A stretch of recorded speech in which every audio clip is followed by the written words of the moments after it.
संभाजीनगरच्या चिंचगावमधल्या महिला कीर्तनकार हत्या प्रकरणाच्या अनुषंगाने हा अपडेट आहे। चिंचडगावमधील महिला कीर्तनकाराची हत्या करणाऱ्या 2 परप्रांतीय आरोपींना अटक करण्यात आली आहे। यातील एकाला वैजापूर तालुक्यातनं आणि दुसऱ्या आरोपीला मध्य प्रदेशातनं अटक करण्यात आलेली आहे। चोरीच्या उद्देशाने महिला कीर्तनकार यांची हत्या झाल्याचं आता कळतंय।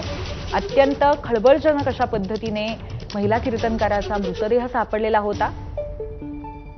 आपले प्रतिनिधी कृष्णा केंडे आपल्याला सविस्तर माहिती देतील। कृष्णा, महिला कीर्तनकार यांची अत्यंत दुर्दैवी दगडाने ठेचून हत्या करण्यात आली होती व ही घटना घडलेली होती। त्यामुळे शेतीचा वाद की चोरी या सगळे प्रश्न पोलिसांसमोर होते। मात्र पोलिसांना या सगळ्या प्रकरणामध्ये आरोपी शोधण्यात यश आलेलं आहे। परप्रांतीय हे आरोपी आहेत, महाराष्ट्रात कामासाठी आलेले होते, कर्जबाजारी झाले आणि त्यानंतर त्यांनी चोरीच्या उद्देशानेच ही सगळी घटना केल्याचं समोर आलेलं आहे। दोघांनाही ताब्यात घेतलंय।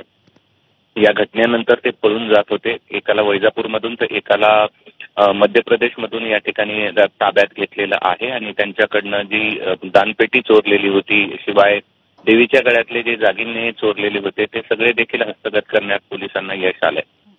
त्यामुळे जी महिला कीर्तनकार होत्या संगीता पवार यांची जी हत्या निर्घुण झालेली होती ती चोरीच्या उद्देशानं झाली होती हे देखील आता स्पष्ट झालंय आणि पोलिसांनी 2 आरोपीला जे सीसीटीव्ही मध्ये या ठिकाणी पाहायला मिळत होते त्या दोनही आरोपींना अटक करण्यामध्ये पोलिसांना यश मिळालेलं आहे। पूर्वी धन्यवाद कृष्णा। त्यामुळे पोलिसांना हा गुन्हा पूर्णपणे कुठेतरी त्याचा तोडगा काढण्यामध्ये यश मिळालेलं आहे। चोरीच्या उद्देशाने ही हत्या घडलेली होती।